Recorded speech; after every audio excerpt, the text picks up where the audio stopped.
Good morning বন্ধুরা। তো যাই হোক, তোমাদের আজকে একটা ভালো রেসিপি দেখাবো গো। সেই রেসিপিটা সামনেই দেখতে পাচ্ছ। তো কী করে রান্না করতে চলেছি সেটাই তোমাদের সঙ্গে শেয়ার করার আছে। তো তোমরা দেখতে থাকো ভিডিওটা, না হলে তোমরা বুঝতে পারবে না। এখানে দেখতে পাচ্ছ কলতলায় চলে এসেছি। কলতলায় এসে মাছগুলো ভালো করে ধুয়ে নেবো। এটা কি মাছ বলো তো তোমরা? মাছের নামটা নিশ্চয়ই জানো, অনেকেই জানো, আবার অনেকেই জানে না। তো যাই হোক, আমি বলে দিচ্ছি।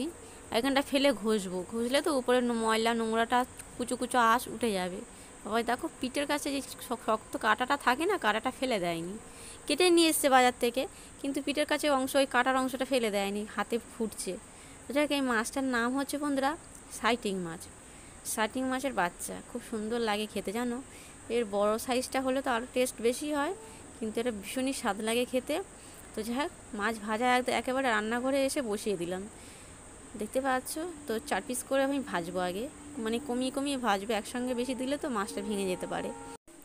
মাঝখানে পিঠের কাঁটাটা ফেলে দিলে ভালো হতো। এদিকে 3 পিস আগে অলরেডি ভেজে রেখেছি, আর এখানে 4 পিস দিয়েছি ভাজতে। এখানে ছিল হচ্ছে গিয়ে 600, মানে মাছটার ওজন ছিল 600, মানে এই কটা মাছের ওয়েট হয়েছিল 600।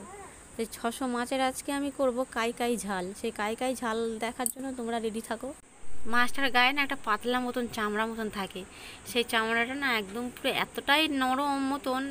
দেখো কড়াইতে দিয়েছি তো, কড়াইতে লেগে যাচ্ছে, কিন্তু মাছটা ভাঙবে না, ঠিক আছে। এই মাছটা যতই খন্দিতে নাড়াচাড়া করো না কেন, মাছটা খুবই শক্ত, মানে যত তেলে ভাজবে ততই শক্ত হয়। আর এদিকে ভেজেছিলাম সেই লার খোলা ভাজা, যে পেঁয়াজ দিয়ে, দেখতেই পাচ্ছ। তো যাই হোক, মাছ ভাজা আমার হয়ে গেছে, তুলে নেবো। হ্যাঁ দেখো, একে একে তুলে নিচ্ছি। কড়াইতে একটু লেগে গেছে হালকা, সেই পাতলা চামড়াটা লেগে গেছে, তাতেও মাছ ভাঙিনি, কিন্তু এই মাছ সহজে ভাঙে না, ঠিক আছে, নো চিন্তা। তো এখানে সেই যত মশলা ছিল সেই মশলাগুলো একসঙ্গে পিষে এর মধ্যে একটা গোটা টমেটো দিয়েছি, টমেটোর দানাটা ফেলে দিয়েছি আমি।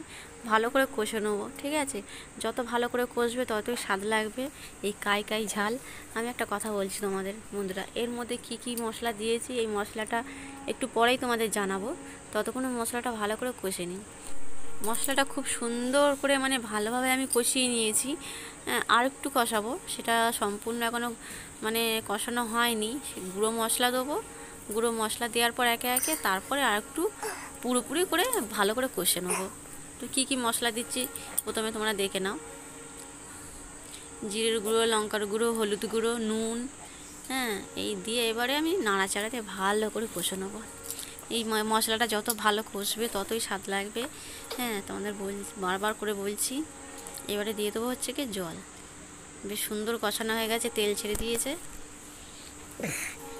এই দেখো, জল দিয়ে জল বেশি দেবো না, কেননা কাই ঝাল হবে তো, এটাতে বেশি জল লাগে না। ঝোলটা ফুটে উঠলে তারপর মাছগুলো দিয়ে দেবো। ঝোলটা ফুটুক, পরে ফিরে আসছি। মাছের ঝালটা ফুটে উঠেছে, এবারে মাছগুলো দিয়ে দেবো। ঝোল ফুটে উঠেছে, এইবারে আমি একে একে মাছগুলো দিয়ে দেবো। এই যে সেই ভাজা মাছগুলো, একে একে মাছগুলো ছেড়ে দিই, নাহলে মাছটা আবার গলবে তো, মাছের ভেতরে নুন ঝাল ঢুকবে, রস ঢুকবে। মানে ঝোল একটু ফুটে উঠলেই তারপরে ছেড়ে দেবে, তাহলে মাছের ভেতরে রসটা ভালো ঢুকবে। তোমাদের এইভাবে মাছের ঝাল আমি হয়তো দেখিয়েছিলাম এর আগেও।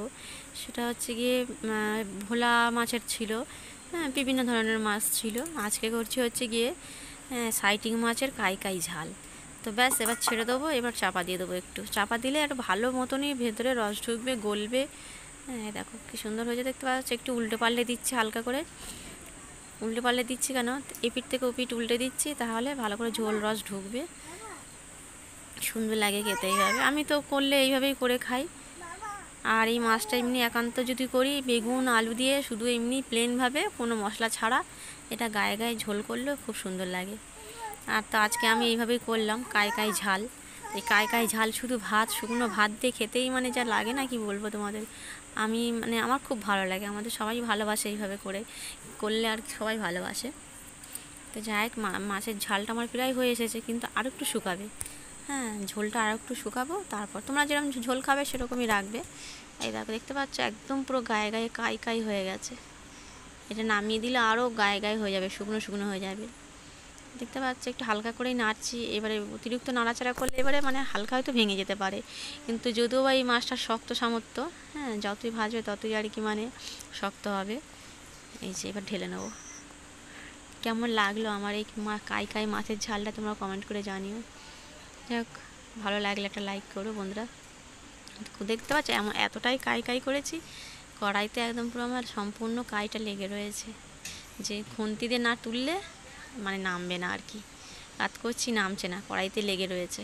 এই দেখো, চলো এবার যে একটু খাবো, খেয়ে তোমাদের দেখাবো কেমন টেস্ট হয়েছে। না হলে তো মানে বুঝতে পারবো না। দেখতে পাচ্ছ কেমন শুকনো শুকনো করেছি, একদম পুরো কাই কাই। হ্যাঁ দেখো, আর ওই যে লাউর খোলাটা দেখা যাচ্ছে ওই যে বাটিতে।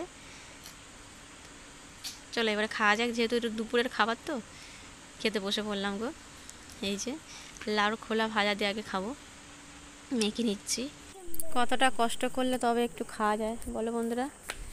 তো আমি ফাইনালি গালে দিলাম, ভালো লাগছে গো খেতে। আর একটু মিষ্টি দিতে হবে, ঠিক আছে? লাউর খোলা ভাজলে একটু চিনি দিয়ে ভাজবে, খেতে ভালো লাগবে, নাহলে কোনো স্বাদ পাবে না। খুব ভালো লাগলো খেতে। এবার একটু মাছের ঝাল নিয়ে নেবো। একটা কথা বলি, হ্যাঁ, সব দিদিভাইদের, যেসব দিদিভাইরা নিজের হাতে রান্না করো, নিজের হাতে রান্না করে নিজেও খাও আবার সবাইকে খাওয়াও, তাদের কথাই বলছি।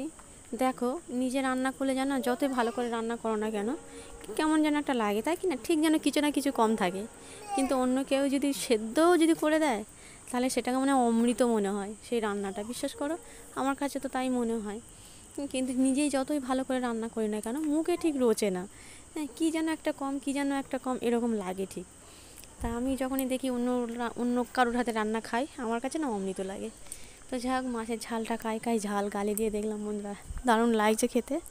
এবারে আমি খেয়ে নিই বন্ধুরা, কেননা মাছটাকে না ভালো করে ছাড়িয়ে খেতে হবে, কাঁটা ভর্তি, বুঝতে পারছো? উপরে গায়ের উপরটা একদম পুরো কাঁটার অংশটা মানে বেশি বেশি রকমের। ওই জন্য যাই হোক, ভালো করে ছাড়িয়ে ছুড়িয়ে খাই বেছে। এই ভিডিওটা এই পর্যন্তই। তোমাদের কেমন লাগলো তোমরা কমেন্ট করে জানিও।